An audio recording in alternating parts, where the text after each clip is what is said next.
A life blessed by God was foretold the day the twins of the breloff family were born. An oracle had predicted it, and the younger twin, Noxia, seemed to fulfill the prophecy.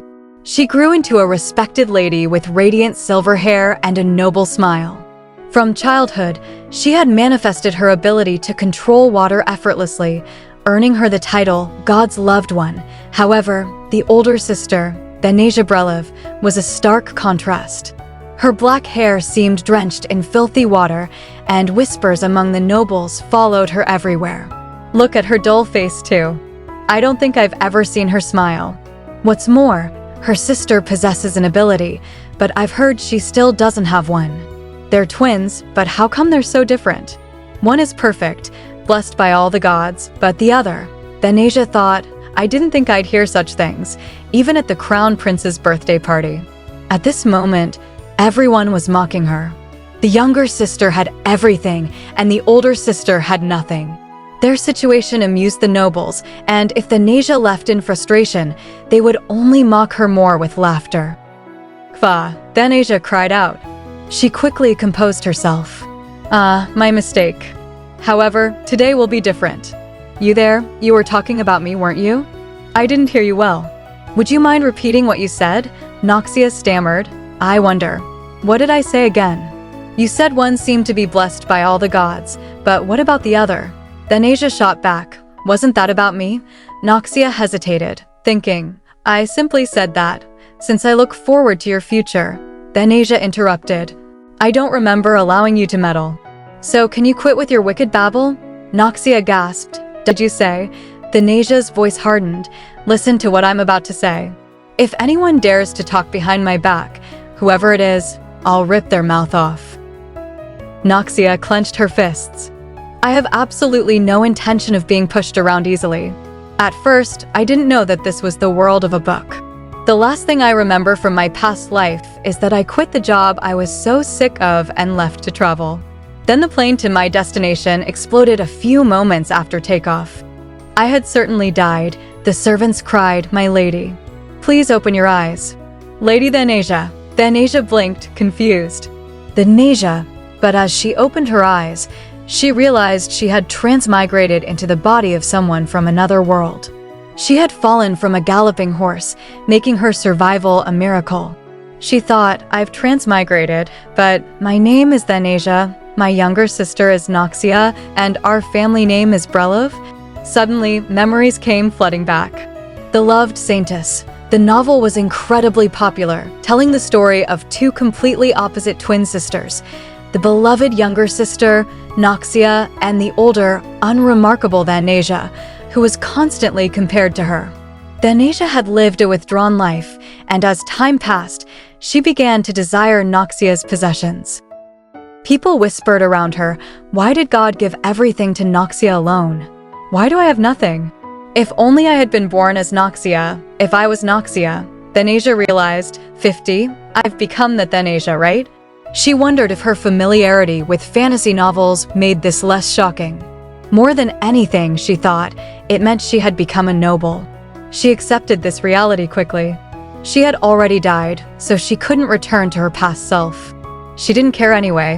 Her previous life had no family, and her existence was only about enduring each day. Moreover, her current situation wasn't so bad. No matter what she wore, it suited her. The Tanasia in the novel, always comparing herself to Noxia, had gone through hell. Tanasia wondered, I think I'm slightly pretty, but I'm not the same. I didn't envy Noxia's beauty, personality, or ability. I'm already young, rich, and pretty. I should wholeheartedly enjoy a lavish lifestyle, something impossible in my past life. However, her happiness didn't last long. Should she plan a trip? The maids were murmuring, don't you think Lady Tanasia has become a bit strange? Right. After that horse riding incident, she's drastically, oh right, did you hear the news? Huh?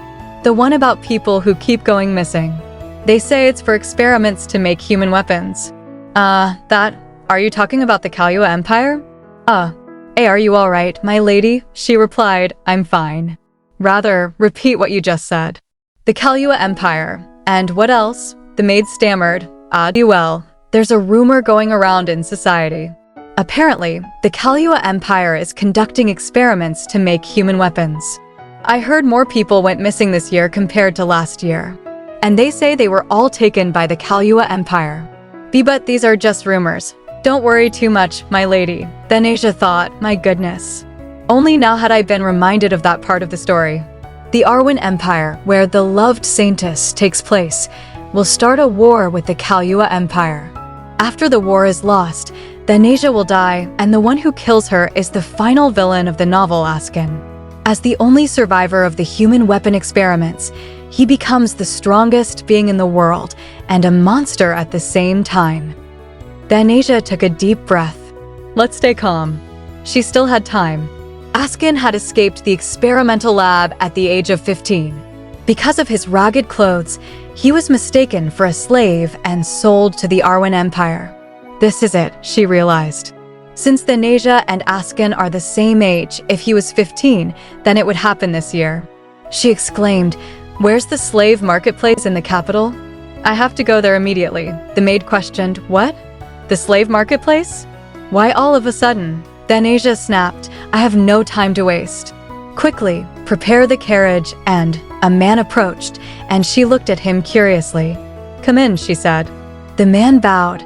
"I fetched water for the bath, as per your orders." Then Asia observed him in awe. Coal-black hair, deep golden eyes, tattoos of ancient language around his neck. She thought, no way. "What's your name?" she asked. The man looked at her questioningly and replied, "It's Askin." Then Asia's mind raced. Hold on, why is Askin at our residence? Nothing like this had happened in the original novel. While Askin's escape from the laboratory was mentioned in The Loved Saintess, it had never been said that he became a slave for the breloff family. However, since The Loved Saintess wasn't a completed novel, it could have simply been a part of the setting that hadn't been revealed yet. Then Asia thought, since I was already planning to search for Askin, I guess I'm lucky that he appeared right in front of me. She spoke, "Master," Askin replied, "If there's nothing left for me to do, may I go and attend to other matters?" Then Asia studied him carefully, and he added, "Yes." She thought, what was that? Why was he in such a hurry to leave? A maid whispered, "My lady, are you really letting him off that easily?" Then Asia asked, "What do you mean?" The maid hesitated. It's nothing. It just felt like you let him go earlier than usual, so I just..." Then Asia frowned. Earlier than usual? Did she do something prior to my transmigration? She asked herself, what did I used to do again? My recent memories have become hazy after the accident. I won't get angry at you, just tell me truthfully. That way, you can help me remember things again. The maid said hesitantly, "The thing is, you've disliked Askin from the very beginning. For example, you said that you hated seeing Askin's black hair. You made him carry your bath water inside, even though the tap worked just fine. And when you were in a bad mood, you'd bring out your whip and punish Askin." Then Asia froze, realizing, I just raised my very own death flag. With that grudge Askin has against me, it's no wonder he killed me. Hold on, don't tell me, am I the one who sent Askin back to the Kalyua Empire? In the novel, Askin escaped the experimental lab in Kalyua and crossed into the Arwen Empire. But for some unknown reason, he was captured and brought back to the lab. She thought the reason had come up briefly, but she couldn't recall clearly. On top of everything, if she really was behind all this, she had basically signed her own death warrant. The maid asked, "By the way, should I schedule your visit to the slave market tomorrow?" Then Asia said firmly, "No, that plan is cancelled." She thought, I can't give up on this life. I have to find a way to survive. That night, she had a dream for the first time since awakening in the novel. It was a dream of finding Askin in the slave market. She had instantly recognized the ancient language engraved on his neck, along with the countless magic formulas covering his body.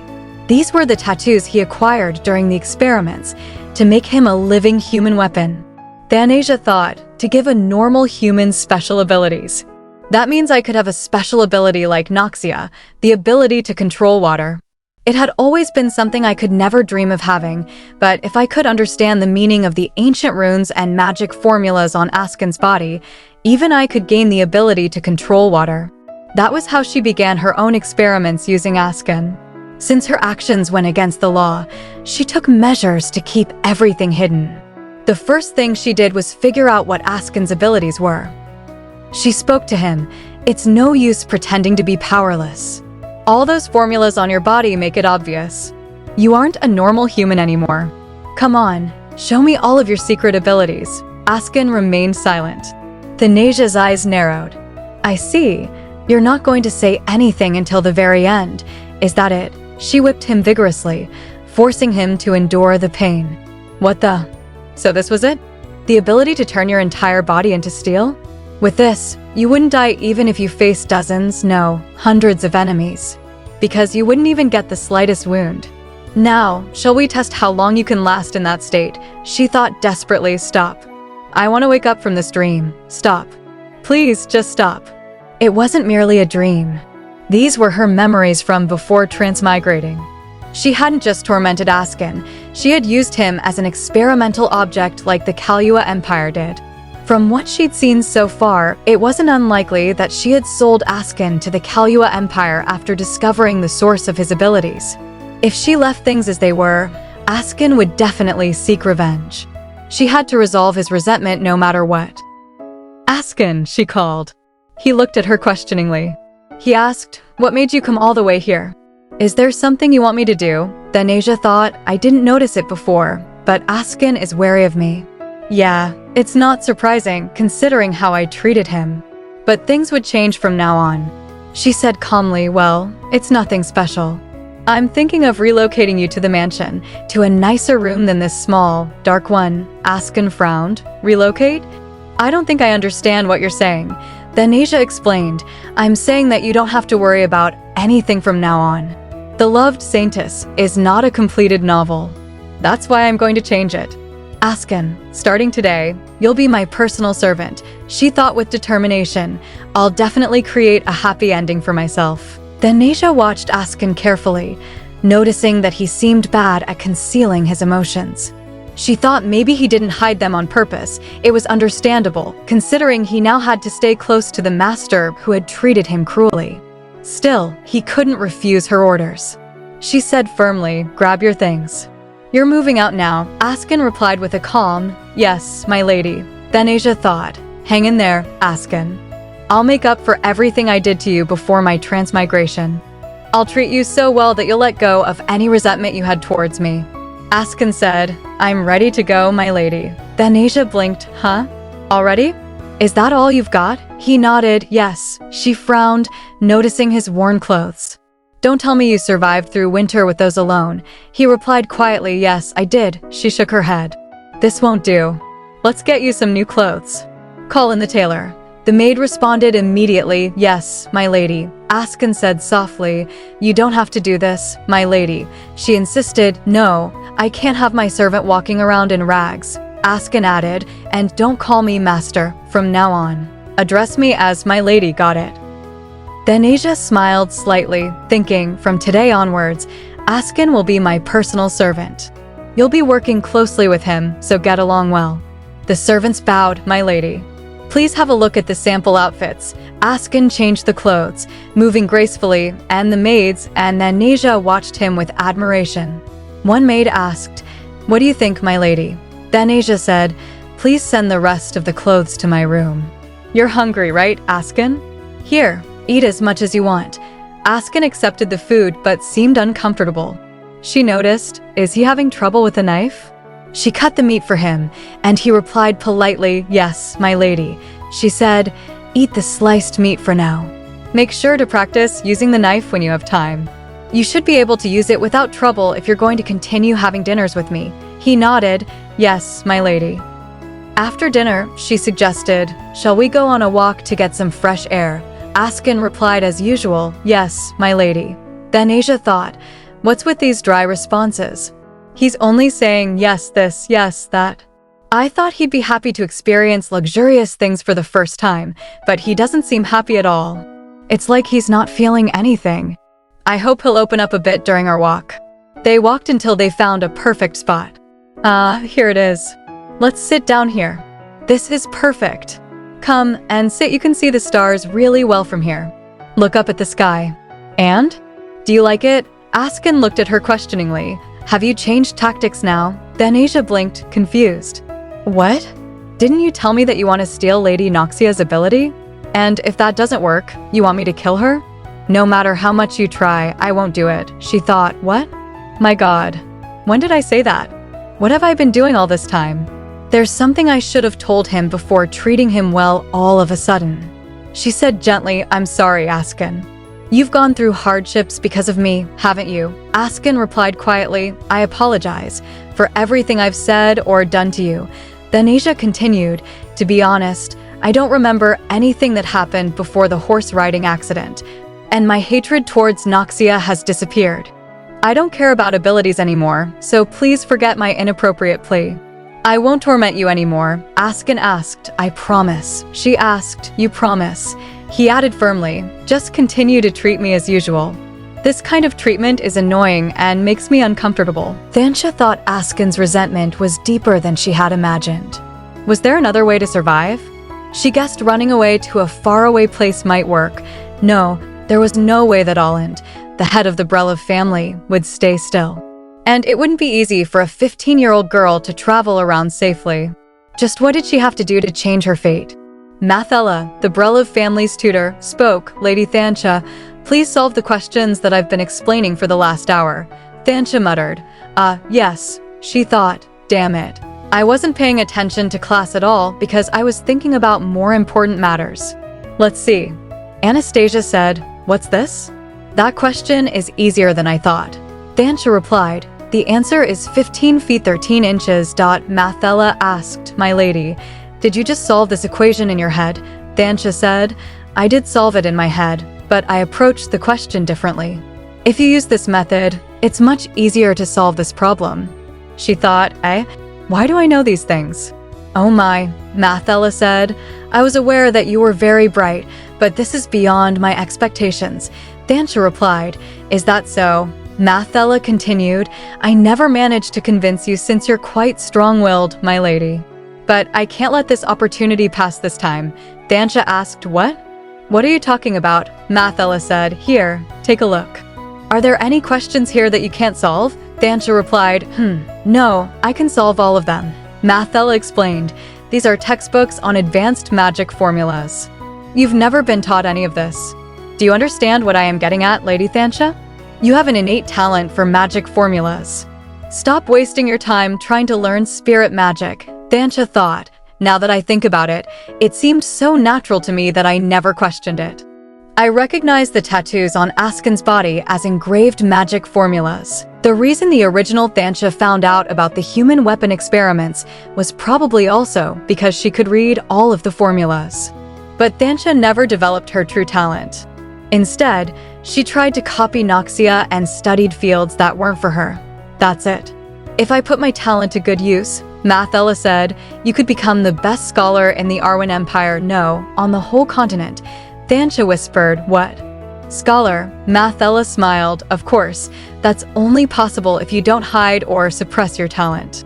I'm sure that the family head will be happy for you and fully support you once we tell him. Thansha nodded, all right. Mathella added, you can tell father about me. I want to see him happy too, she thought. There's no reason for me to make the same choices as the original Thansha did. This might even be another way to change my fate. Thansha continued, now that I know there's another way, I'm getting my hopes up again. Yeah, that's right. It wouldn't be fair to leave my fate in Askin's hands like that. There are just too many variables. At the very least, I need to have the ability to protect myself. Askin shouted, oh no. Watch out, she thought, that voice just now. Noxia stammered, a sister. Noxia, Thansha's younger sister and the female lead of the novel. Askin asked, my lady, are you all right? Thansha replied, why yeah, thanks. What about you? You got wet too, Askin said, I'm fine. Noxia apologized. I'm so sorry, Thansha. It might sound like an excuse, but I didn't do it on purpose.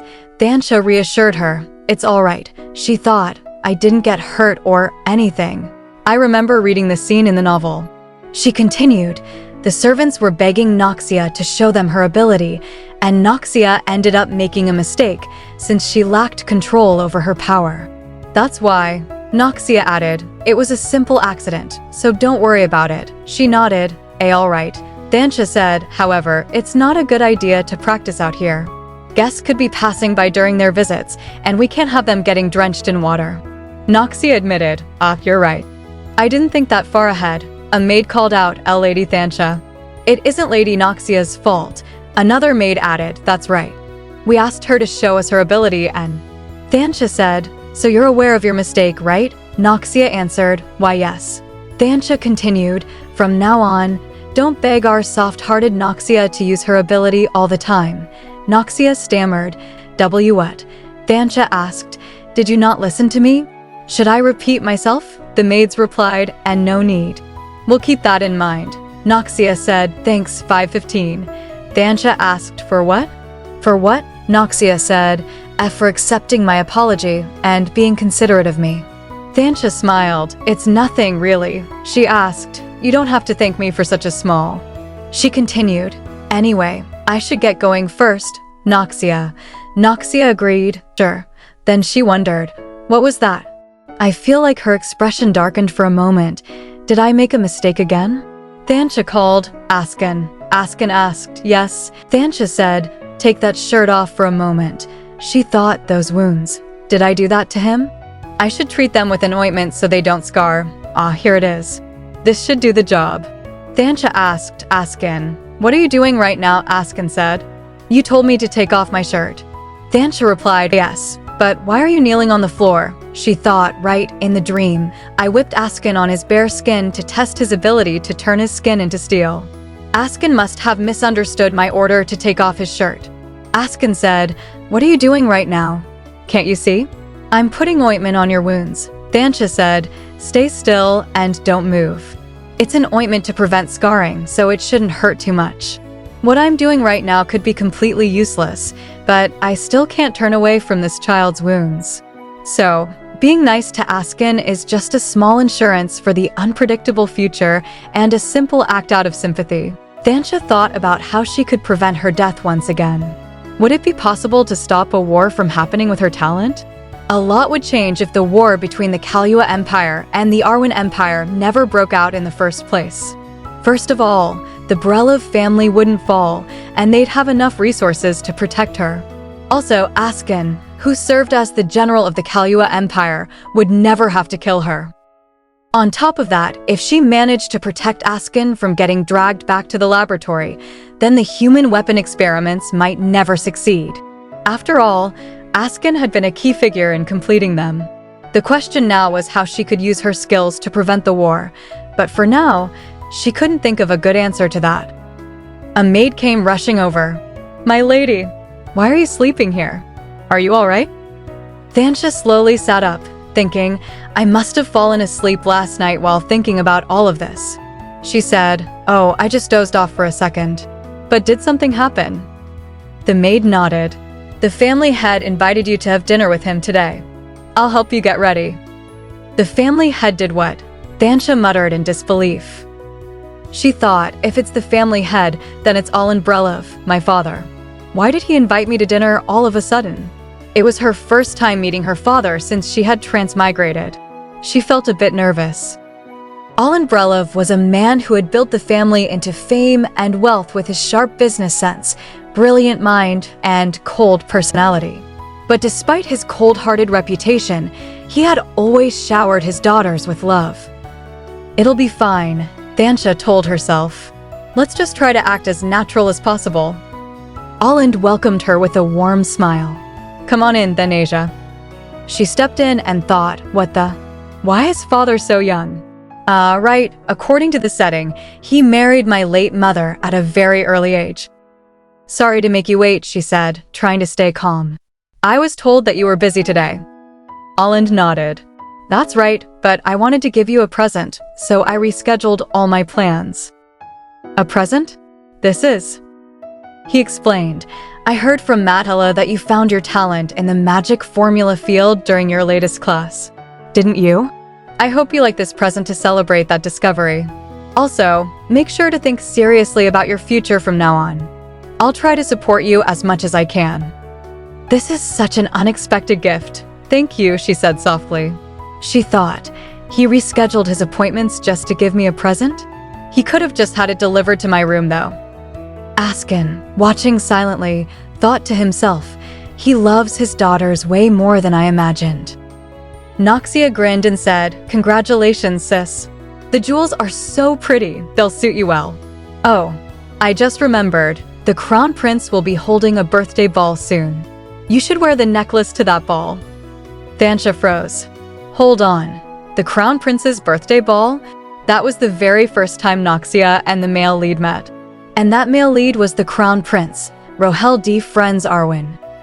With the ball as their first meeting, the two would go on to develop romantic feelings for each other and fall in love as adults. Of course, as the cliché villainess, the original Tanasia did everything she could to split them apart. But Thansha wondered what would happen if she cheered for their love instead. It might improve her chances of survival. It had to be better than trying to drive them apart. She turned to Noxia and asked, this necklace, should I lend it to you? Huh? Noxia blinked. When I said it would look good on you, I didn't mean that I wanted to wear it. I know, Thansha smiled. I just thought it'd be nice if you wore this to the ball. Noxia flushed. I appreciate your thoughts, but how could I? You can just accept my offer, Thansha insisted. I'm sure it'll suit you well. Noxia beamed. Do you want me to pick out a matching dress as well? Thansha thought, I don't want too much attention at the ball. I'd rather make Noxia stand out more to ensure a successful first meeting with Rohel. Would you really do that for me? Noxia asked. Of course, as long as you want me to. Wow, I'm so excited. Alin chuckled. Seems like you two are closer than I thought. Tanasia, you don't have to give everything to Noxia. What? Thansha looked surprised. Alin said, prepare the same necklace again. She thought, what kind of development is this? Noxia asked, when should we go pick out the dress? Whenever you want to, Thansha replied. Alin interrupted, no, let's continue talking while eating. Askin silently observed them all, thinking, what am I even thinking? He glanced at Thansha and thought, Askin, did you think that you could escape from us? Dead or alive, you can never escape the Kahlua Empire. Ever since I escaped from that experimental lab, I haven't slept well. They keep chasing me, even in my dreams. When Lady Tanasia changes back into her usual self, I'll have to return to my original position as well. That's why I can't get my hopes up. Never. Ever since her ability was exposed, Askin had been looking for a chance to leave the breloff family. It was difficult for bounty hunters sent by the Kahlua Empire to infiltrate the mansion of an Arwen noble family like the breloffs. She had only stayed here this long because she thought she was safe from them. Once she found a safe place to stay and gathered the necessary funds, she planned to run away as soon as she got the chance. I just have to endure it till that time comes, she thought. Then came a mocking voice. Oh my, look at you. You seem to be in a good mood now that you've been promoted to a servant. I guess you won't even greet us from now on. Askin recognized them immediately. They're the people I previously shared a room with, she thought. One man growled, this arrogant bastard. What if he snitches on us? Another snapped, let him try. I'll cut his skull open if he does. Askin responded calmly, next time you throw something at me, please make sure to warn me. My clothes got dirty because of you. What did you say? This bastard. You think you're a noble just because you're wearing some fancy clothes, the man shouted. I guess you're putting too much trust in that handsome face of yours, another jeered, but it won't save you for long. You'll be abandoned soon enough. A third man hissed, stop it. He was a weird guy to begin with. You're a bomb walking around on two legs. If you ever get overwhelmed by your emotions, you might end up destroying everything around you.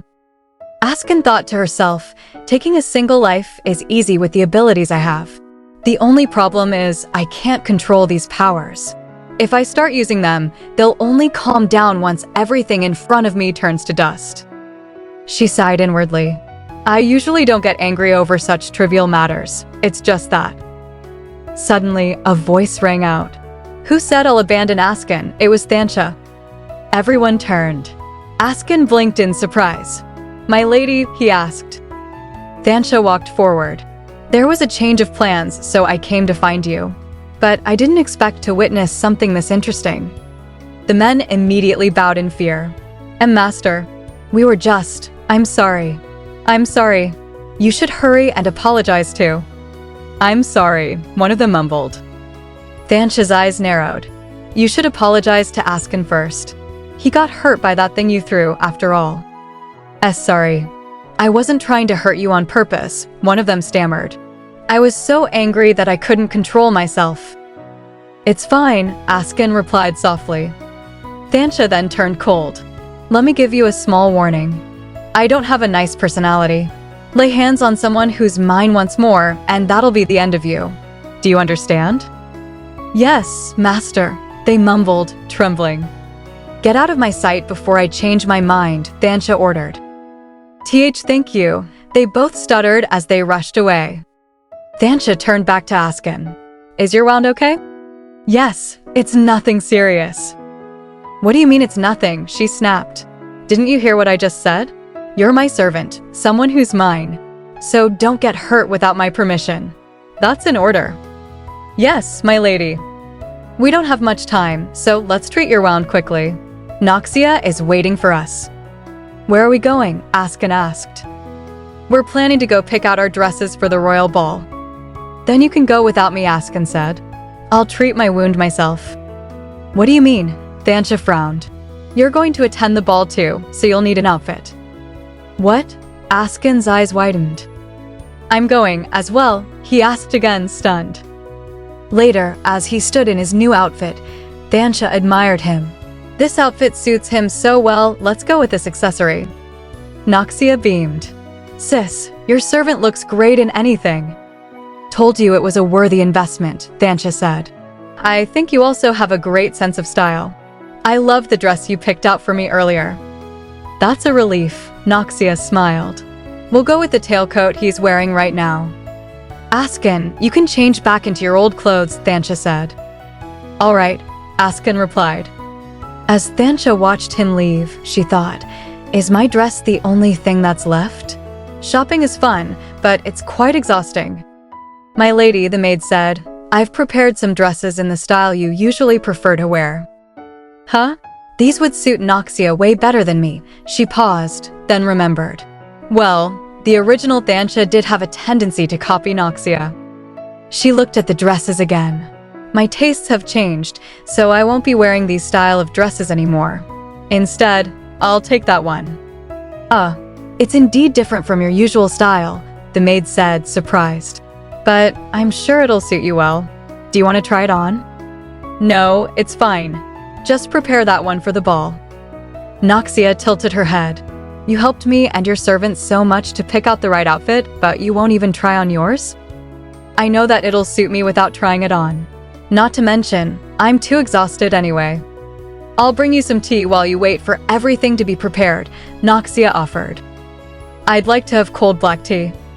Me too. A maid soon returned, carrying a tray. Here's your cold black tea. Thank you, Thansha said. But something felt off. Why is she so nervous? Suddenly, the maid dropped the cup. It shattered on the ground. Sunho, the maid gasped. Oh no, Noxia cried. Get something to clean up this mess. Are you okay? Thansha flinched. That surprised me. She looked down. The bottom of the dress is completely soaked. Without hesitation, Askin knelt down and gently began dabbing her dress with a cloth. My lady, did you get hurt anywhere? No. I couldn't do anything about the color, but it should feel drier now, he said. Thansha blinked. Well, that was a quick reaction. It's normal for servants to do these things for you, but it still feels strange. Maybe it's because I've only seen Askin look at me with wariness. For him to act like a real servant, somehow. She smiled to herself. How cute. Thansha moved her hand and blinked. Oh, my hand moved on its own. She quickly pulled away and said, thanks. You can stand up now, but then another thought crept into her mind. To think that it's cute to see Askin working diligently, since when did I find such things cute? The maids rushed forward in a panic. I'm sorry, one maid cried out. Another added, "I don't know how to make up for this mistake. It's my fault. I should have educated my employees better." Thansha narrowed her eyes. "Do you think I'll be satisfied with just an apology?" The maid quickly replied, "No, of course not. We will compensate you accordingly. Is there something you want from us?" "First of all," Thansha said, "you should cover the laundry fee of my dress and my servant's clothes. If the stain doesn't wash off, you'll have to send me a new dress." "Of course," the maid replied nervously. "Will you also punish her like you did last time?" Thansha turned and looked at her, confused. "Punish?" The maid clarified, "Previously, you personally whipped the employee for her mistake. Could you generously overlook it this time?" "What?" Thansha thought. That explains why the employee was shaking so much. It's only natural for her to be nervous and scared of me. I can't say that I have a good personality, but I'm nothing compared to the original Thansha. She paused, reflecting deeper. To think that she even whipped the staff of a dress salon. I wonder what Askin's thinking right now. Not to mention Noxia, who's silently awaiting my decision. Both of them are acting like they're familiar with this situation. However, the maid interrupted, "I understand that it's our mistake and that we deserve any kind of punishment." "That's enough," Thansha cut in. "You don't have to explain yourself. I won't punish anybody. Does the employee I punished last time still work here?" "And no," the maid stuttered. "I made sure that she can't even come close to this salon, so you don't have to worry." "There's no need to go that far," Thansha said firmly. "If you want her back, she can work here. And the monetary compensation for the dress, send it to her as consolation." "What?" the maid blurted out, stunned. "There are things I must do as someone in Thansha's body," Thansha thought. "I have to right her wrongs." "Thank you, my lady," the maid said, bowing. "Please visit us again next time." As Thansha turned to leave, she heard the excited whispering of the staff behind her. "We survived," one of them gasped. "Are you all right?" another asked, handing over a receipt. "Here's the receipt." "Thank you," Askin replied quietly. But Thansha was still lost in thought. Did something happen to her? Why'd she forgive me so easily? "How should I know?" one maid whispered. "That's just a typical noble's temper. I guess she's in a good mood today." "You're probably right," another said. "I don't know what caused the young breloff lady to change," a maid murmured, "but I have a feeling that the rumors about her will completely change sooner or later." Outside, Noxia peeked out of the carriage. "Huh? Aren't you getting off the carriage?" Thansha replied, "I want to collect my thoughts. I'll be back after a short ride." "All right. Thank you for today," Noxia smiled. That much should be enough as a consolation fee, right? Thansha thought. If I send her too much, people might start spreading weird rumors. Thansha's evil acts also happened off-scene. There's a lot I'm unaware of. What else did I do? If I don't find a way to protect myself then? She sighed. Should I have let you out with Noxia? There was just something I needed to think about on my own. Is there something you want to tell me? I told you before, didn't I? Askin replied, voice cold. I don't know why you're acting like this, but it's just annoying and uncomfortable. Just tell me what you want, he added bluntly. What? Thansha blinked, confused. What did I do now? Wait, don't tell me. How cute. Is this about me patting you on the head? She asked gently. He never complained when I whipped him in my dream, she thought, but he's making such a fuss over a single compliment. Now that I think about it, he had the same reaction when I showed him the night sky full of stars. I thought he just found my sudden change of behavior annoying, but it seems like that wasn't all. Askin, she asked, was this your first time being called cute and seeing the stars? Is that of any importance? He muttered. He's not denying it, she thought. This is quite adorable. Since Askin always seemed so mature, I had forgotten something, the fact that the incredibly strong villain in the novel was just a boy. Of course it's important, Thansha said softly. If it was your first time, then I want to show and say many more things to you.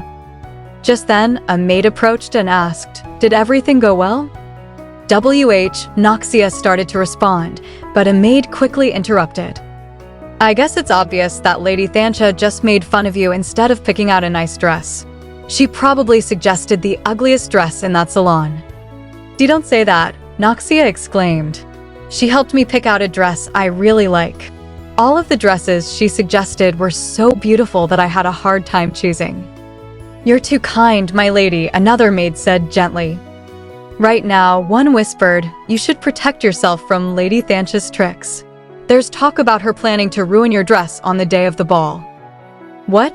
Noxia blinked. The maids might be right, she thought. I've fallen for her fake kindness before. However, it's different this time, she said aloud. When she got drenched in water, when she received the present from father, and also today, when she picked out the dresses, it's the first time she's treated me this kindly after my abilities manifested. We might be able to get close again. So, thanks for worrying about me, Noxia told the maids, but you don't have to tell me these things. I truly believe that my sister has changed. Yes, my lady, the maids said quietly. Please excuse us. Noxia stood by the carriage, watching them go. I made the right decision, right? She smiled to herself. She would pat my head and tell me I did good. A maid whispered, is that lady over there Breloff's eldest daughter? You can't compare her to her younger sister in terms of looks and abilities. I can't believe they're twins. Thancha, hearing it all, muttered with a cold smile, all the good genes went to the younger sister. Another maid added, she just got the leftovers. I am sorry. The maid stammered once she realized Thancha had heard everything. But Thancha asked coldly, do you think I'm pathetic too? The maid clenched her hands nervously. Thancha continued, just using words won't do. Follow me. It'll be better for you not to scream. Again. I had a dream again, Thancha thought to herself. This one wasn't a simple dream either. You're up early, my lady, Taryn, her personal maid, greeted cheerfully. Yeah, Thancha replied quietly. But what's with that expression? Did you have a nightmare? Yes, kind of. You should forget that nightmare quickly then, Taryn advised. The royal ball is today after all. I'm sure it'll lift your mood. Right, Thancha reminded herself. Today is the day the female lead, Noxia, meets the male lead, Crown Prince Rohel, for the first time. I guess nothing special will happen. I just have to quietly stay on the sidelines and return after admiring the ballroom with Askin. As she got ready, she thought to herself, I don't want to know how many hours it took, the massage, the makeup, the endless dress fittings just for this ball. I want to go home, even though I'm still at home. Finally ready, she called out Askin. How long have you been waiting here for? I arrived a second ago, Askin replied. Really? Look at you, all dressed up. It looks good on you, she said, grinning. You're praising me too much, he muttered. I'm just wearing what the lady picked out for me. The clothes are complimented by your face. Your handsome face is glowing even brighter today, she teased. What? Don't tell me you didn't know you were handsome. Askin hesitated. Recently you're, so. Huh? So what? So honest. How cute, she said, beaming. That's a compliment, right? Sis, Noxia's voice rang out. Noxia, you were already waiting for us. Yup. You're going to ride in the same carriage as me, right? Of course. Why are you asking? I don't know. You always wanted to ride in a different carriage from me. I'm so happy to think that we'll be in the same carriage. There's no reason for us to go separately. We're sisters after all. Behind them, a maid whispered, that's the famous breloff twins. I know.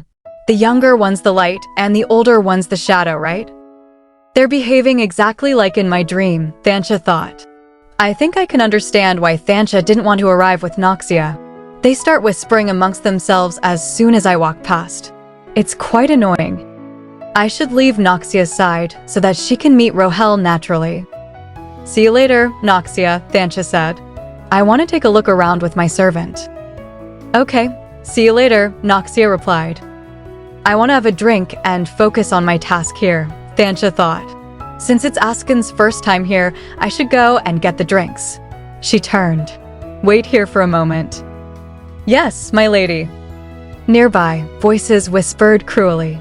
Her black hair looks like it's covered in dirt. And what kind of plain face is that? I heard her younger sister has awakened her ability, but not her. Also, that necklace. Isn't that the exact same one as Noxia's necklace? Obviously copied her younger sister. I guess that's the only thing she can copy anyway. They're orphans anyway, one of them muttered. Nobody will know or care even if they die during the experiments. Tanasia turned sharply. Listen to me very carefully, she said, voice low and deadly. If I catch you talking behind my back again, regardless of who you are, I'll rip apart that mouth of yours. Then she turned to Askin. Askin, let's go outside. I should do something about this temper of mine, she thought bitterly. I was no different from the original Tanasia back there. My lady, Askin said. Yeah. Will you really rip her mouth apart? She choked. Cough. I don't think that's even possible. So you're saying that that was a lie? More of a warning than a lie, she shrugged. Some people don't understand things if you explain it to them kindly. Why? Did you think I'd really cut their mouths apart? It's possible since it's you, my lady. You really have the ability to make someone speechless, she said, sighing. Anyway, how do you like the royal ball? Although I did ruin the mood and dragged you outside. It doesn't seem that special, Askin said. That's it? Yes. I thought you'd at least like it a bit, she said. It was surprising that the Tanasia who behaved viciously at the breloff mansion was the target of ridicule amongst the other nobles. In a world where the strong were showered with warm words and the weak stepped on mercilessly, Tanasia was on the weak side. So when she stood up for herself, it felt as if she was scolding those who had harassed me, Askin admitted quietly. It felt satisfying.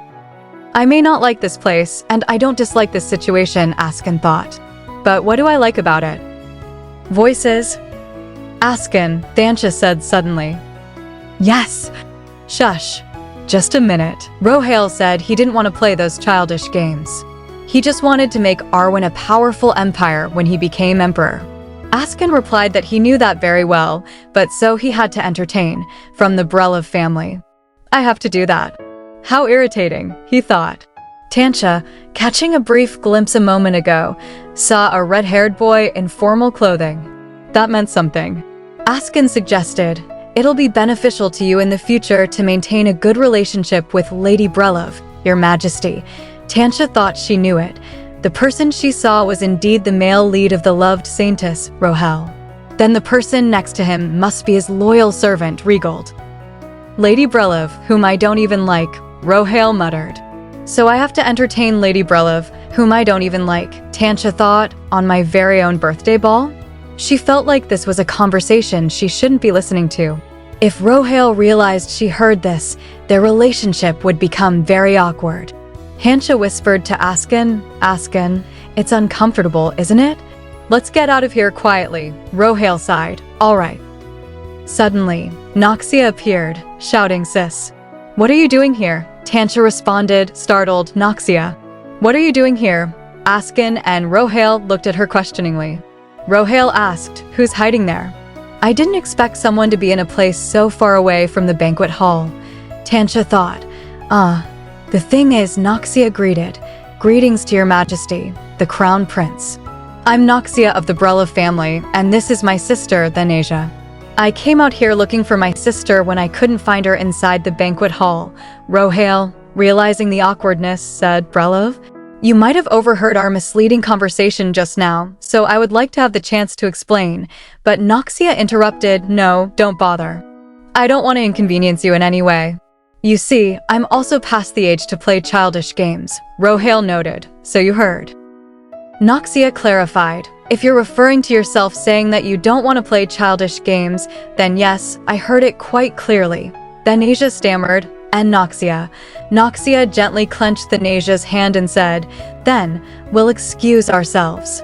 Rohale added formally, happy birthday, your majesty. Tanasia's thoughts raced, damn it, damn it. Here I was trying to set them up and enjoy my life, but this isn't going according to plan at all. Noxia, still concerned, said, I never thought that the crown prince would say such disrespectful words so carelessly. You didn't get hurt, right? She continued. To be honest, earlier in the banquet hall, people came up to me saying hurtful things about you. While I did warn all of them, it seemed like other people said bad things to you too, seeing how you angrily broke that glass and left the hall. Then Asia asked, "So you followed me because you were worried," she thought, so that's why she behaved like that towards Rohel. I'm grateful that she was worried about me, but rather than being hurt by those words, I'm worried about my life right now. I can't let the relationship between Noxia and the Crown Prince remain this way. Then Asia said, "Noxia, I think you've misunderstood something here." Noxia replied, "I did." Then Asia explained, "I don't know how much of that conversation you heard, but the Crown Prince was envisioning far ahead into the future. For Arwen to become a strong empire, the royal family and the nobles must work together. However, even when it's a necessary cooperation, not everyone will like each other instantly." Noxia objected, but it's the truth that he talked about us disdainfully. Then Asia reassured her, "What I'm saying is that you shouldn't judge him without knowing the full story. The Crown Prince is someone with great ambitions after all." Noxia repeated, "Ambitions. Yes, you must have heard about it too, right?" Rohale added, "His Majesty is a prodigy who started learning swordsmanship at the age of 5. Noxia continued, "And he's an amazing strategist who hasn't lost a single battle." Why yeah, that's not all. With eyes full of class and grace and lips as red as roses. Rohale asked, "There are countless young ladies who fall for him the moment their eyes meet." Noxia admitted, "I did hear those rumors, but..." Rohale emphasized, "Then you must know what a promising individual he is from intelligence, talent, and looks. He's someone far from lacking." Then Asia smiled, "It's only fitting for such a perfect person to have great ambitions." Noxia asked her sister, "Sis, you like the Crown Prince?" Then Asia shouted, "No, I don't," she explained. "I just don't want you to misunderstand each other. Come on, at least give him the chance to explain himself." Noxia agreed, "All right, if that's what you want." Then Asia responded, "Yes, thank you. Let's go up to him now and..." Askin interjected, "Here you are, Lady breloff." Noxia asked, "Lady Teru, what are you doing here?" The girl replied, "Oh my, did you forget already? You promised to show us your ability to control water. There are so many people waiting for you." Then Asia thought, no. After hearing Lady Teru's words, she suddenly remembered an incident from the novel. In fact, there was another reason why Rohel and Noxia became interested in each other, and in the middle of that incident was the sub-villainess, Rayana Krisha. In order to embarrass Noxia in front of everyone, Rayana set off a party popper when Noxia was demonstrating her ability. Just as she planned, Noxia got frightened by the loud noise and lost control of the water, spraying it all over the room. The person who shielded Noxia from getting drenched was none other than Rohel. Then Asia thought, "I was planning to enjoy this romantic scene from a distance, but as of now, things might progress differently than in the novel." She asked Noxia, "How about talking to the Crown Prince before you return to the banquet hall?" Noxia hesitated. "Do I have to? People are already waiting for me." The girl replied, "The Crown Prince? He's coming to the banquet hall anyway, so you can talk to him there, right?" Noxia agreed. "I'll talk to His Majesty if I meet him in the banquet hall." Then Asia urged, "But..." "All right, Noxia. You go ahead. I'll follow you in a bit." Noxia smiled. "Sure. See you later." She instructed Askin, "Go find Lady Krisha in the banquet hall quickly, and tell her that I want to speak with her." Since Rayana hated Noxia as much as I did, we understood each other and became friends thanks to our similarities. Right now, Rayana is most likely waiting for the right time to signal her servants to set off the party popper. Our priority is to divert her attention and buy some time. Tansha said, "The lady who visited us a few times at our mansion, you remember her, don't you?" Askin replied, "I do." Then Asia continued, "If possible, keep her distracted so she doesn't have time to do anything else." Askin nodded, "Yes, my lady." Then Asia added, "Askin, I'll be entrusting you with this." He promised, "I'll do my best." Then Asia thought, "My task now is to find Rohel and try to engage him in a conversation with Noxia. I hope everything works out as planned. However, life never, we fucked up. It never goes the way anyone wants it to. A little while ago, Thansha wondered where Rohel had gone. According to the novel, he had been nearby when Noxia showcased her ability, so he should be somewhere around here. Why is he over there? She thought, and then, with a cold certainty, I knew it. The story has changed from its original flow. Rohel approached and asked, "Your Majesty." "HM? You're the lady I saw in the garden earlier." Thansha answered, "I'm the oldest daughter of the breloff family, Tanasia." Rohel said, "You look like you were looking for me urgently." "Did something happen?" Thansha replied, "I just wanted to talk with you since there seemed to be a misunderstanding earlier." Rohel breathed a little easier and said, "That's a relief then. I thought that I'd never be able to explain myself." "Your Majesty, my sister was also present earlier. I think it's better if all three of us talk about it together." Thansha agreed, "That's fine too." "Nice, we arrived on time." Thansha watched the hall and thought it seemed like Askin was keeping Rihanna distracted as planned. If things continued like this, Noxia wouldn't embarrass herself in front of everyone. Moreover, Rohel seemed interested in Noxia's ability, so we should be able to make up, huh?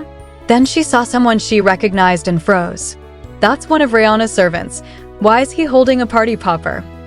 To Rohel she said, "Looks like Noxia was demonstrating her ability." Rohel replied, "I don't mind waiting a bit. I'm rather interested in her demonstration myself." He added, "Then shall we go and watch from a closer position?" "Sure, let's do that," Thansha said, but inside she thought, "I don't have a good feeling about this. I should ensure that Rohel is close to Noxia just in case. He's going to set off the party popper right now. Rihanna isn't even here, so why? No, more importantly, Rohel is too far away from Noxia." Thansha stepped forward and said, "Your Majesty, this way." "Let's go closer." Rohel thanked her, "Thank you." Thansha's mind raced. If I want to create a scenario where Rohel protects Noxia from the water, he has to be closer to her. Just a bit closer, one more step. Suddenly, Noxia cried out, "KVA." Thansha panicked and no. "This way, Noxia will." Everything would have been in vain. "Present." She stammered, "Why, Your Majesty?" And thought I messed up. My hand acted on its own because I was so shocked. Rohel eyed her suspiciously and said, "Don't tell me. You'll call this an accident." Thansha lowered her head and apologized. "I apologize. The sound of the party popper really surprised me." She handed something and added, "It's my fault." "I'm so sorry. I really don't have the right to say anything else." "Here, at least take this." Rohel asked, "Are you expecting me to believe you right now?" Noxia shot back. "Are you saying that this happened on purpose?" Rohel countered. "Then, are you going to deny that it was on purpose?" "One person pushed me, and the other splashed water on me. Maybe it's because you're twins, but your teamwork is impeccable." Noxia snapped, "You shouldn't slander people without any evidence of their true intentions." Rohel defended himself. "I was the victim. I don't see why I'd need any evidence." Thansha interjected, "Hold on. I think there's a misunderstanding here." But both Rohel and Noxia cut her off angrily. "I don't think you have the right to butt in. Stay out of this, sis." Thansha let out a breath. The plan was to make their first meeting as perfect as possible. What a complete failure. By the way, where's Askin right now? Neither Rihanna nor Askin are in the banquet hall, so why did that servant set off the party popper? Thansha moved to ask a nearby attendant. "Excuse me, have you seen my servant?" Charissa answered, "I'm not sure." Thansha pressed, "What about Lady Krisha then?" Charissa replied, "I haven't seen her either." Thansha asked, "Has there perhaps been some kind of commotion near the banquet hall?" Carissa's eyes widened. If it's a commotion then." Thansha guessed Askin. From the doorway came a muffled voice. "You're here." Thansha replied, "What are you doing here?" Askin's voice boomed. "Hey, open the door this instant. I'll kill you once I get out of here." Thansha's pulse spiked. "Don't tell me. Is Lady Krisha in there?" Charissa answered, "Yes." Thansha demanded, "Did you trap her in there?" Askin explained, "You told me to ensure that she's kept away by any means." Thansha admitted, "That, I did say that, but how did you lure her in there?" Askin smirked. "I told her that Lady Tanasia was waiting there." "Smart move. And you've been standing guard in front of the door?" "Yes," Askin said. Thansha asked, "The whole time?" You told me to keep her away for as long as possible, but you didn't specify for how long exactly. A voice from inside shouted, "Open the door." Askin continued, "Furthermore, as you can see, I don't think I can deal with the consequences on my own, so I waited for you to come." "Did I do something wrong?" Thansha softened and said, "No, you did great." She smiled and admitted, "I'm rather surprised because you managed to pull it off perfectly." It was the first time someone had asked for my favor. Askin observed, "Looks like she has started throwing around objects. I don't think we can keep her in there any longer." Thansha called through the door, "Rayana, it's me." From inside, Rayana answered, "Tanasia." Thansha said, "Yes, I'll be coming in right now."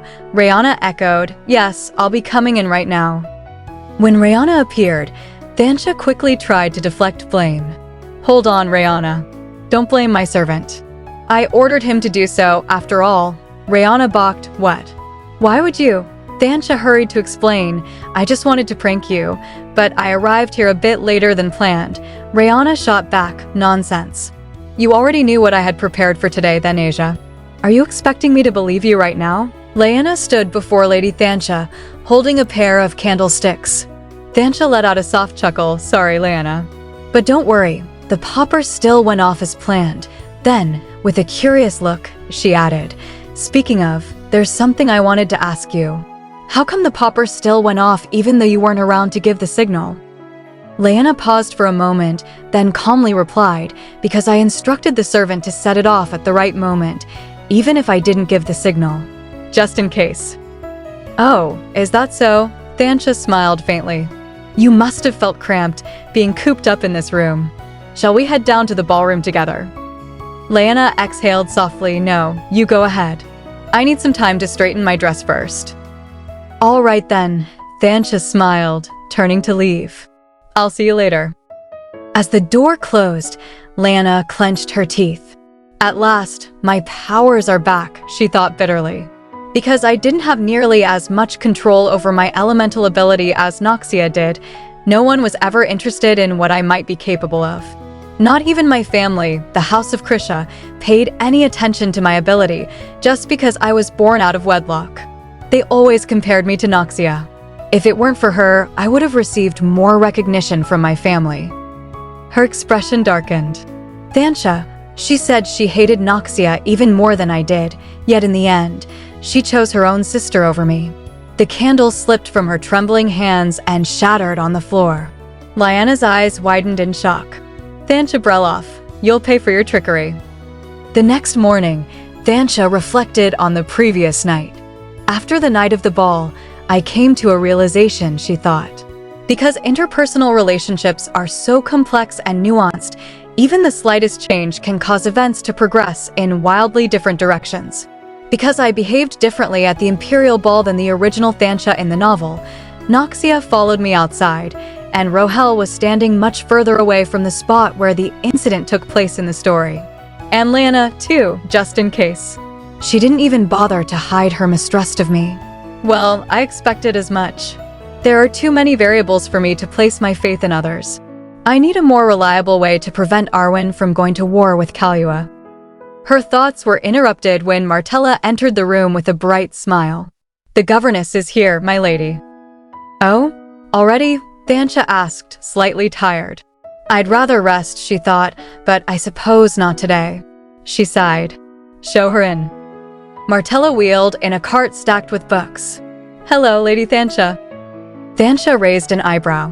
"What's all this, Martella?" "Materials that will help you decide your career path," Martella explained cheerfully. "My career path," Thansha repeated, surprised. "Yes. Lord Breloff asked me to assist you in choosing a trajectory for your future, and that he would spare no expense for the endeavor." "Oh, father," she murmured softly. "But are you planning to explain all these subjects to me today?" "I suppose one day may not be sufficient," Martella admitted. "If I don't get through all of them today, I'll go over the rest during our next lesson." "No, what I mean is..." "Never mind," Thansha said, realizing she wouldn't get any rest. Closing the door, Martella asked, "Do any of these subjects interest you so far?" I'm not sure," Thansha admitted. "I don't feel drawn to any of these." Martella frowned. I've shown you pretty much all the texts I brought. There's one left, Thansha noticed. What's this book about? Oh, this, Martella smiled nervously. It's a book of magical engineering theories. Magical engineering? Thansha flipped through the pages. What kinds of things will I learn if I study that? Martella hesitated, chuckling awkwardly. As you can see, I was going to exclude this subject because I didn't think it would be suitable for you. Magical engineering mainly focuses on warfare, developing weapons, preparing for war, and strengthening military power. Thansha's expression sharpened. I'd choose this subject. Pardon? Martella blinked in surprise. A small smile formed on Thansha's lips. From now on, I will study magical engineering. My lifeline, she thought with determination. As long as Arskan remains here in the Breloff Manor, Kalua's experiment to create the ultimate living weapon is likely failing. But if by some chance the experiment succeeds, Kalua will start a war. In preparation for that, I will create a weapon that can protect myself with my own 2 hands. Frankly, Martella said with hesitation, I'm reluctant to recommend the field of magical engineering, given how unpopular it is. That's fine, Thansha said brightly. It may not be a popular subject, but I'd still like to study it. So, will we be starting lessons in this subject today? Starting today will be difficult, Martella said thoughtfully. For one, I'll need to recruit a teacher who's an expert in magical engineering. All right, Thansha said with a grin. Then please find me the best teacher you can. Meanwhile, outside the manor, 2 assassins were holding a boy by his hair. He's not who we're looking for either, one muttered. It seems like he isn't in this district. Subject 13, that little rat. Where on earth could he be hiding? The other grumbled. These 2 were Kalua's mercenaries, Tendai and Andro. I figured he wasn't your ordinary subject, Tendai sneered.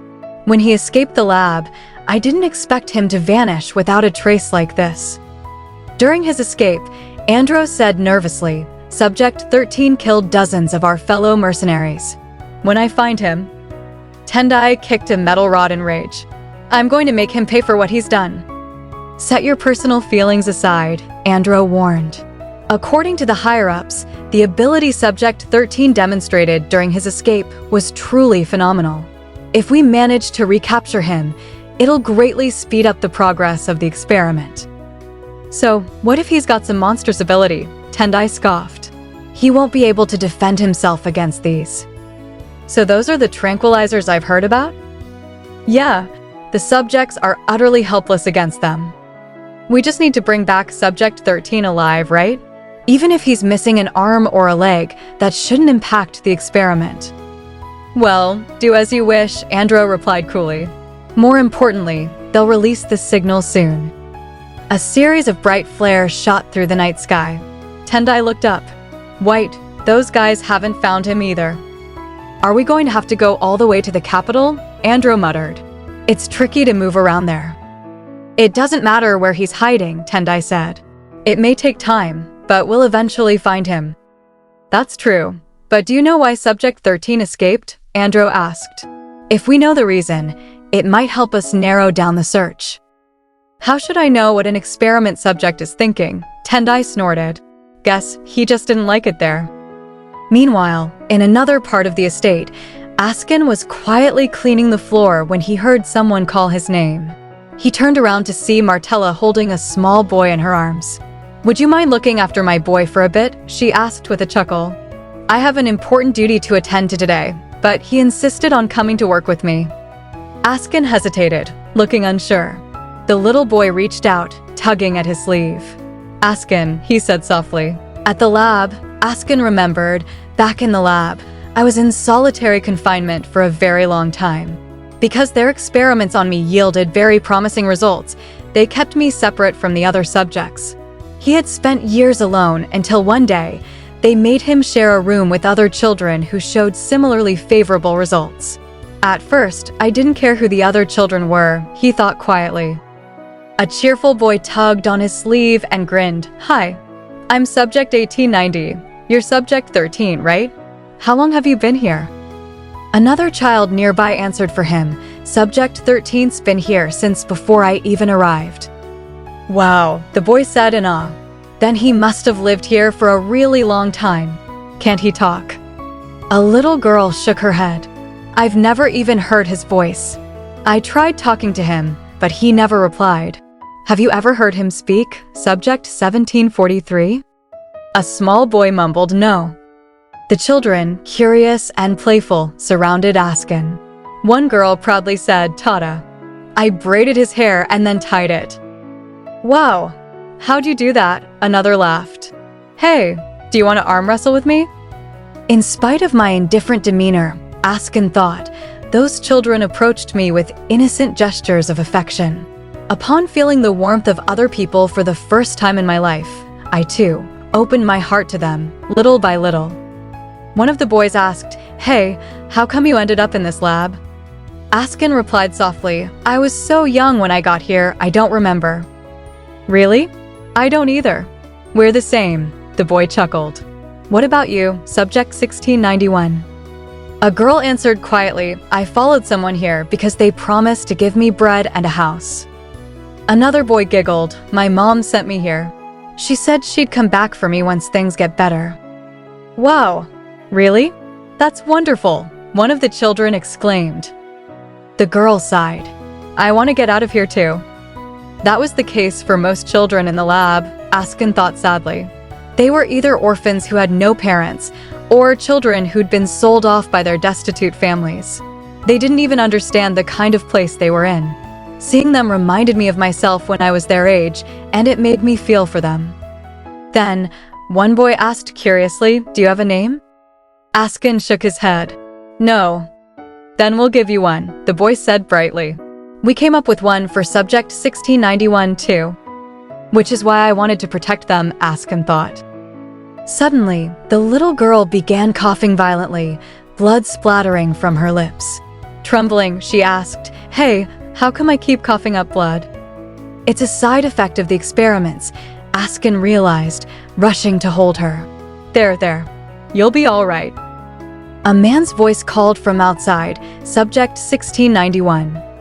But protecting someone in that hellhole was no easy feat, Askin thought bitterly. Come, time for you to head to the lab, the man ordered as he entered. Huh?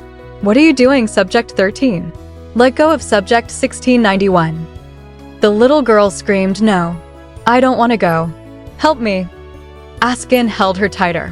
She said no. She said she doesn't want to go. The man's expression darkened. How dare you talk back to me? Fancy yourself her savior, do you? You fool. The girl coughed again, more blood spilling out. The man paused, his tone turning cold. She's useless like this. Well, he sneered, if you're so worried about Subject 1691, you can let us experiment on you instead of her, Subject 13. Then I'll spare her from further experimentation. Same goes for the other subjects in here. How about it? Without hesitation, I agreed, Askin recalled. As he was subjected to dozens of experiments in succession, his body underwent a rapid transformation. At the same time, it was overloaded, and one day, I lost consciousness and was unable to wake up for several days. And that's when it happened. A lab worker yanked open his cell door. What are you doing? Get a move on. Wait a minute, Askin demanded. What about the children? Huh? They were brought out to be experimented on, of course. You said you wouldn't experiment on them if I volunteered in their stead, Askin shouted. The man smirked. That's when you were awake and coherent. You passed out for the past few days, remember? Askin's eyes widened. Are all of them all right? I wonder, the man replied coldly. If you really want to know, ask the subject left behind over there. Askin turned toward the corner and froze. He rushed to a small figure lying motionless on the floor. Subject 1890. Why were you lying on the floor like that? The boy whispered weakly, because it's so cold. Askin held him in his arms. You're cold? There's so much blood. With trembling lips, the boy said, I saw it. The other kids, they took them away. They were piled on a cart and taken away. Askin's eyes filled with horror. What? The boy coughed, his voice fading. Will that happen to me too? I'm scared. I don't want to die. Somebody give me some painkillers or a sedative, please. Subject 1890's body grew cold in my arms, Askin remembered bitterly. Even after the other children were gone, I was forced to continue undergoing intensive experimentation. The laboratory denied me both life and death. It merely inflicted upon me immeasurable pain and agony, both physically and mentally. Since I had nothing left to lose, I decided to escape the laboratory. Ironically, I was able to make my escape thanks to my body now having become the ultimate weapon. But even after I escaped, I was not free. Some people found my unconscious body and sold me into slavery, and the person who bought me attempted to continue conducting the living weapon experiments on me. The outside world wasn't very different from the laboratory. Later, sitting under a tree, a small boy with him pointed to an apple hanging from a branch. "I want it," the child said. Askin smiled faintly, lifted the boy up, and let him pluck the apple from the tree. Or maybe it was not the same, he thought quietly. I suppose things have changed somewhat. Lady Tanasia, what on earth could she be thinking? In a library, Tanasia was reading a book. After a while, she shut the book and thought, "Okay, I'm done reading Varnon's theories on magical engineering." She wondered aloud, are these all the books on magical engineering I can readily get my hands on? She reflected on what she had learned after reading books on magical engineering for the past few days. Is that because magic exists in this universe? There is a much wider range of weaponry than in the modern world. She continued thinking to herself, there are two main types of weaponry, the first being your standard weaponry, made with normal engineering, and the second, enchanted. Weaponry crafted with magical engineering. She murmured an example. Each magically engineered weapon has its own unique magic, depending on which magic stone was used to create it. For instance, if a sword is made with a water magic stone, it is possible to use water magic with that sword. She noted, the strength of a magically engineered weapon depends on the magic stone used, and the power of the magic stone itself is also finite. But because they utilize magic, they are incomparably more powerful than the standard weapons, she sighed, and because having magic equates to power, the might of a nation is highly dependent on the number of citizens who possess elemental abilities and the amount of magically engineered weapons in its arsenal. Her thoughts darkened as she realized the problem. The problem is that, currently, Arwen has neither an elemental ability user capable of leading the Empire to victory in a war, nor any magically engineered weapons. She recalled Arskin's situation and thought, as a result of the living weapon experiments he was subjected to, Arskin artificially gained the ability to control fire. And he could manipulate the fire he created to never extinguish, making it perfect for warfare. If Arskin were to defect back to Kalua, there is no one in Arwen capable of stopping him. She forced herself to consider contingencies. Of course, if he remains with me, such a future will never come to pass, but there's no guarantee how long Arskin will stay by my side. I need to prepare for the worst by creating a powerful weapon. She returned to the subject of magic stones, thinking, anyway, magic stones. Magic stones are a crucial ingredient in magical engineering, but they're way too expensive to give out to soldiers. This must be why magically engineered weapons, while powerful, cannot be used by many, and magical engineering became such an unpopular field of study. Which, in turn, must be the reason Kalua's been trying to create a living weapon. The dilemma nagged at her. Should I gather a bunch of magic stones and create a weapon of mass destruction like a nuclear bomb? Or should I create a standard, universal weapon that an average soldier could use? Whether I go with a nuclear bomb or a stockpile of mass-produced weapons, it'll take way too many magic stones to produce. Is there something else instead of magic stones that could be used to forge these weapons? At that moment, Martella cleared her throat, ahem. Tanasia looked up and said, "Oh, Martella. When did you arrive?" Martella replied, "Little while ago." "What were you thinking so intently about that you didn't even notice me?" Tanasia chuckled and answered, "Oh, just this and that." Martella smiled and added, "More importantly, I brought the item you asked for last time." Tanasia's face lit up. "Wow, really?" Martella handed her a gift box and said, Here. A bracelet made with a magic stone, Tanasia chuckled and asked, "And what magical ability has been imbued into this bracelet?" Martella replied, "You can ask the person who made it." Tanasia blinked. The person who made it? At that moment, the door burst open and someone entered the room. Tanasia thought, "Huh? Who is that man?" Martella welcomed the newcomer. "Come in, Varnan Ardtainando, magical engineering expert." She continued, "Lady Tanasia, as promised, I brought you a magical engineering teacher. He is highly renowned in this field." "This is Varnan Ardtainando." Tanasia, shocked, exclaimed, "What? Varnan? Are you the author of Varnan's Theories on Magical Engineering?" Martella said, the book she was reading moments ago. Varnan replied, "Yes. I wrote that book." Tanasia, nearly overwhelmed, said, "My goodness, this is such an honor. I recently read all the books you've written. I found them immensely helpful." Varnan started to introduce himself properly. "Oh, excuse me. In my excitement, I forgot to introduce myself. My name is," but Arnon interjected, "No need. I know who you are. Tanasia Breloff, the eldest daughter of Marquis Breloff." Varnan added under his breath, "I swear, had I not owed the Marquis a huge favor, I wouldn't have been dragged against my will all the way here." He continued bluntly, "I heard from Martella that you're something of a prodigy, but no doubt, this subject is little more than a hobby for a young noblewoman like yourself. Unfortunately for you, I have absolutely no interest in amusing you. I'm only here to reject your offer to hire me as a teacher in person. It's still not too late to tell your father that you'd like to study a different subject instead." Martella protested. "Why would you say such a thing, Varnan? You already agreed to teach her." Tanasia grabbed her books and insisted, "Hold on. I have so many questions I've wanted to ask if I ever got the chance to meet you in person. This part here. I don't understand why you explained it this way." Arnon opened the book, examined it, and pointed out, "What? This is an esoteric concept in magical engineering, so it's no wonder you're having trouble understanding it. But why are you curious about such a thing? It's not something a young noble lady needs to know." Tanasia bristled. "Pardon? What's that got to do with it?" She clarified, "My background has no bearing on my pursuit of magical engineering. Also, I am serious enough about studying magical engineering to want to understand even its most complex, esoteric concepts." Arnon softened and said, HM.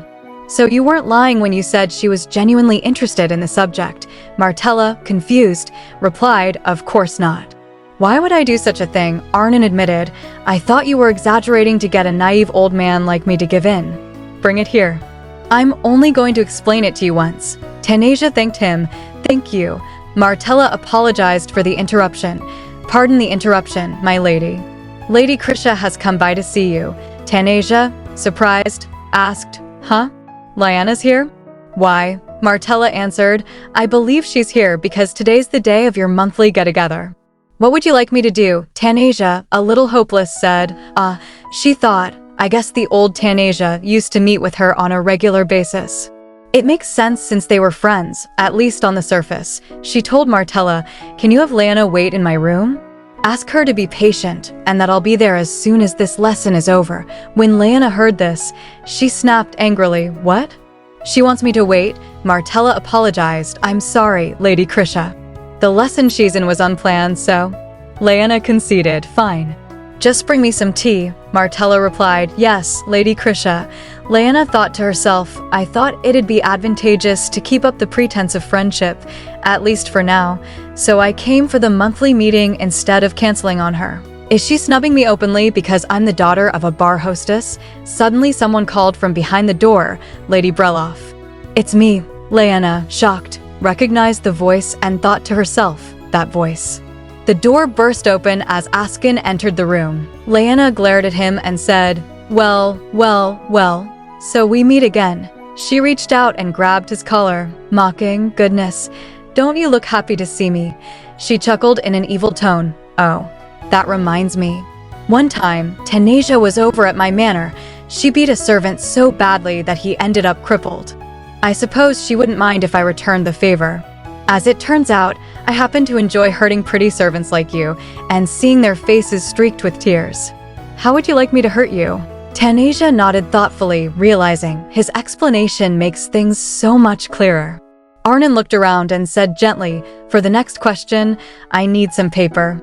"Can I use this?" Tanasia quickly replied, "Of course." As he picked up a nearby letter and unfolded it, he frowned slightly. What's this?" Tanasia raised her eyebrows in panic and thought, "Oops." Arnon glanced at her. "Did you draw this?" She chuckled nervously. "Yes, it was just for fun. I was imagining the mechanics of a weapon like that." Without warning, he slapped the paper down on the table and demanded, "Explain to me exactly how you imagined it." Startled, Tanasia stammered, "So, pulling the trigger here will launch the magical object in the direction it's aimed," Arnon asked. "What kind of magical object?" "How?" "A weapon that small won't be very powerful," she quickly added. "It spins the small magical object to boost its power. It doesn't matter what properties the object possesses, as long as it's capable of setting off a large explosion." Arnon picked up a quill, scribbled a few lines, and muttered, "Like this?" Tanasia leaned over to look, her eyes widening in surprise. "That's right. I hadn't thought of that. You're amazing." Arnon raised an eyebrow and said, "You're calling me amazing when you came up with a design this complex." She smiled softly. "I hadn't considered the practical aspects of it." He nodded and replied, "That's something you can learn. You can't expect to have the knowledge I've honed over decades when you're only just taking your first steps in magical engineering. Lady Tanasia, I'll take you on as my student." Her eyes widened with disbelief. "Really?" she asked eagerly. "Yes," he replied. "I only came here because I felt obligated to, but you've piqued my interest." Tanasia grinned proudly. "I really must be a prodigy if I've managed to pique your interest." Arnon corrected her calmly, "Not you. Your design." She murmured awkwardly. He then added, "Let's try making it. If we're lucky, we'll be able to create a truly formidable weapon." Tanasia nodded eagerly, "Yes, teacher." Arnon turned to Martella. "By the way, Martella, I heard you bought the magically engineered bracelet I made." Martella blinked in surprise. "How did you know it was me?" He lifted a hand with a smirk. "How could I not? That bracelet is expensive." "Give it here." Martella looked confused. "But I bought it to give to Lady Tanasia." "I know," he interrupted. "I'm assigning my students some homework. Can you tell what powers that bracelet has?" "No," she admitted. He frowned. "You're a student of mine, and you don't even know that? You're going to be an embarrassment to my name. Your homework is to figure out what elemental ability this bracelet possesses, and how to use it before our next lesson." Tanasia sighed quietly. "I said I would try, but I don't even know where to start." She was interrupted when Zirine appeared at the doorway, looking distressed. "Huh? What's the matter, Zirine?" Tanasia asked. Zirine stammered, "Lady Tanasia." "Well..." Before she could finish, Martella rushed in. "My lady," she cried just as the door burst open. Tanasia's eyes widened. Leanna stood there, holding a stick, and a small boy beside her was injured. Leanna chuckled darkly, "Oh, Tanasia. There you are." Tanasia froze as her eyes widened in shock. Leanna continued, "Come take a look at this. I brought it as a gift for you, but I ended up using it first. I had it custom made. Apparently, if you hit someone with this, the pain radiates all the way to the bone. Funnily enough, it also makes a very nice, clear sound."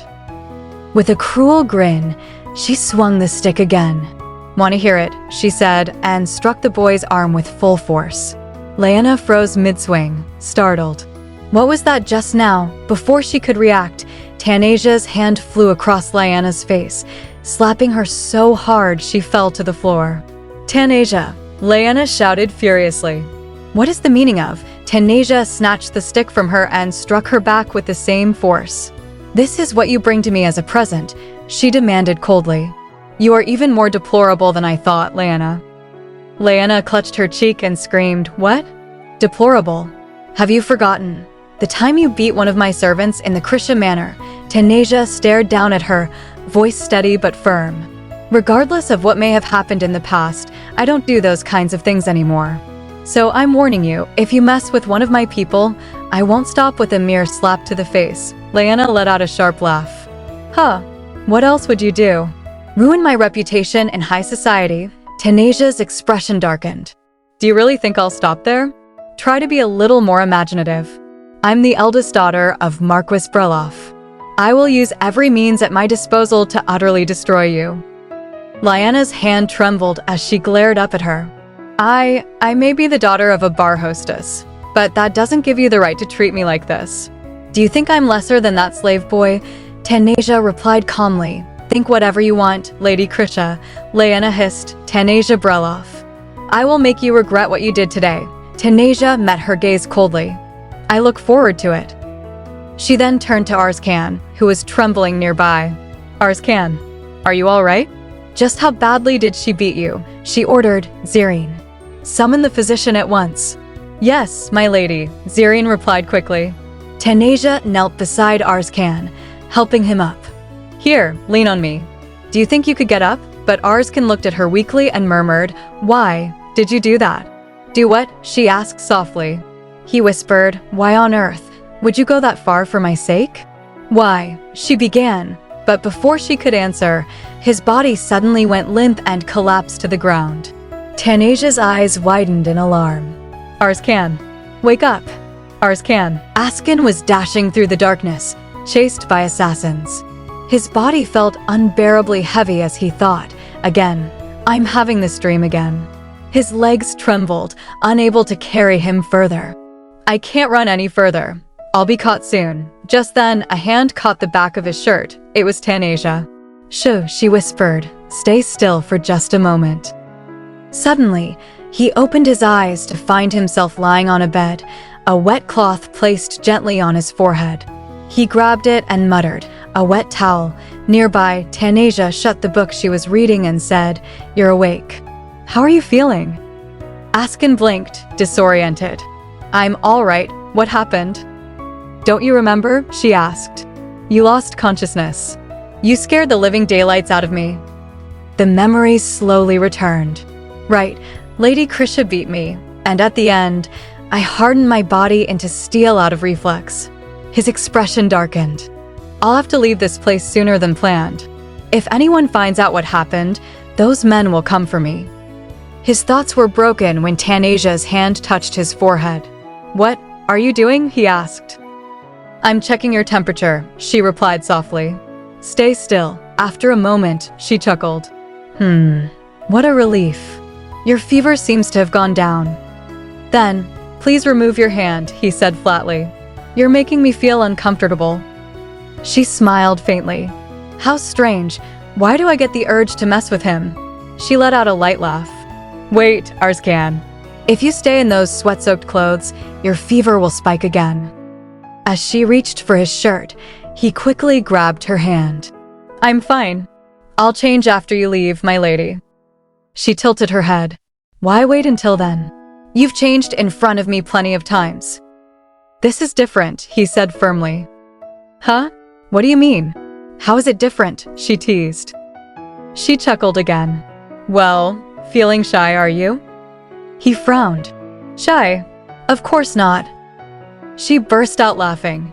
Sorry, I messed with you a little because the way you reacted was so funny. I wasn't actually trying to strip you, don't worry. I'd never do something like that. Lying back against the pillow, Askin's expression hardened. Regardless of what may have happened in the past, I don't do those kinds of things anymore. So I'm warning you, if you mess with one of my people, I won't stop with a mere slap to the face. He suddenly clenched Tanasia's hand. Why did you do that, my lady? Huh, she gasped. Oh, are you upset with me for messing with you? No, not that. He hesitated. I don't understand why you went so far with Lady Krisha. Her eyes narrowed. What about you? Why didn't you fight back? I'm sure you could have avoided getting hurt. Well, I didn't want to put you in a difficult position, he admitted. You were worried that fighting back would give Lady Krisha something to hold over my head, she asked gently. Yes, he said quietly. She nodded. That's all the more reason for me to take your side. Tanania's tone softened as she smiled. Like I told you before, you're my page, which makes you one of my people. I will not allow anyone to hurt you like that. Askin looked at her from the bed, his chest tightening. It's nice, being one of your people. She smiled warmly. You only realize that now?